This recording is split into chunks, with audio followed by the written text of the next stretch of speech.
In this video, you will see how to customize password recovery email. First, enter authentication in your Firebase project.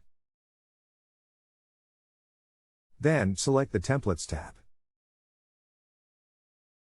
Once inside, choose the email you want to customize, for example, to change your password.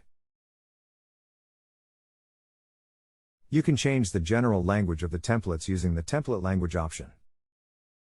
And select the language that you prefer. For example, Spanish from Latin America. And click Save. You can also customize the text by clicking the edit icon.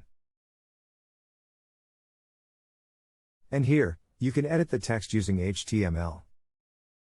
Once you're done, you must save to apply the changes. This will bring those new emails every time a user asks to reset their password. Remember that this works only with a published app. For more app tutorials, go to universidad.a5.io.